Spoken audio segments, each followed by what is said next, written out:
President Trump's deployment of the term spy in a tweet last week was deliberate, according to reporting from the Associated Press.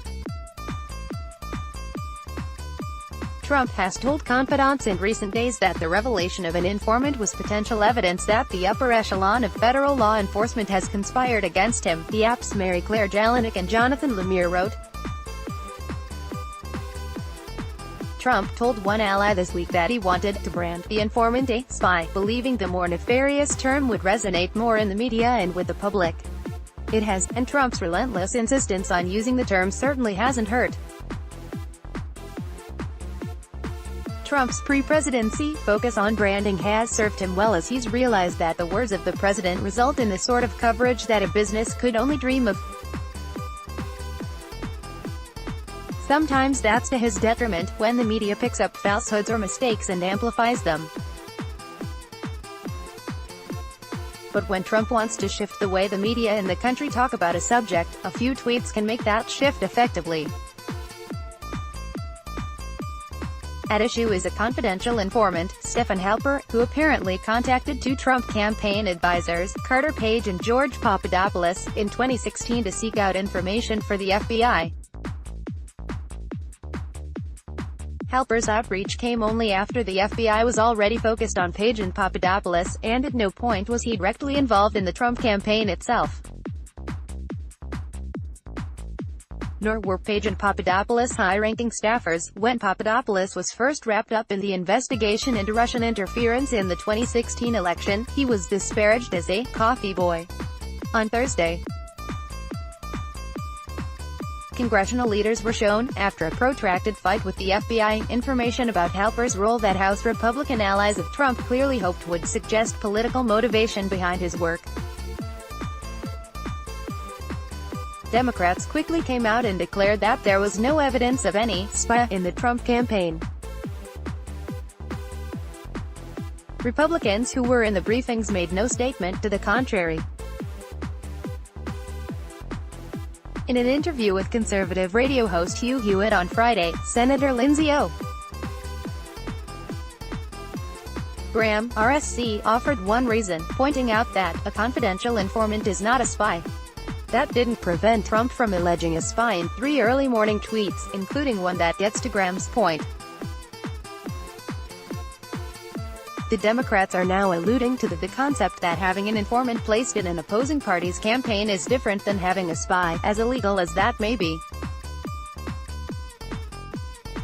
But what about an informant who is paid a fortune and who sets up, way earlier than the Russian hoax, Donald J. Trump, at Real Donald Trump, May 25, 2018. Nearly everything about this is wrong. Halper wasn't placed in Trump's campaign. There's no evidence that anyone else was. There's no sign that anything illegal took place, though that allegation is one Trump makes a lot. And Halper's outreach to Page and Papadopoulos came well after the FBI spoke to Page in March 2016 and began investigating Papadopoulos in July.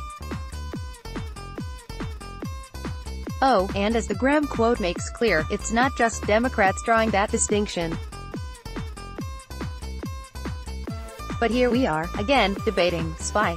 Trump's effort is paying off even as we debunk his use of the term.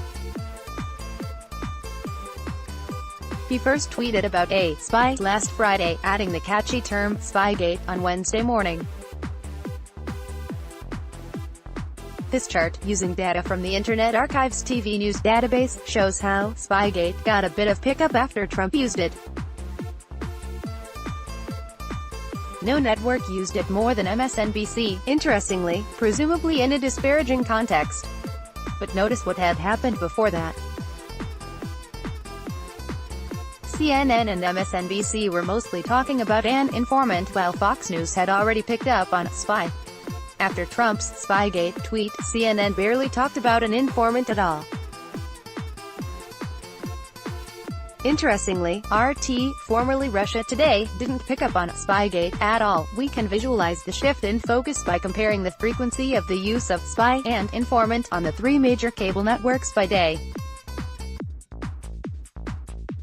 There was a spike in informant late last month when Russian attorney Natalia Veselnitskaya, the central figure in that June 2016 meeting at Trump Tower, copped to being an informant for the Kremlin.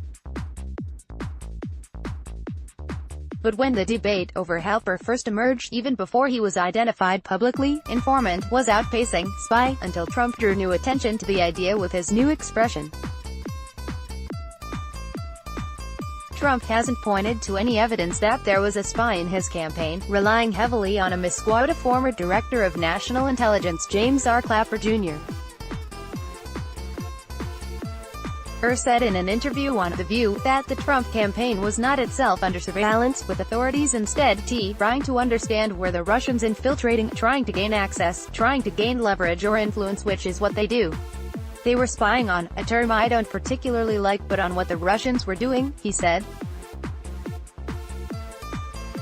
It is, however, a term that Trump likes.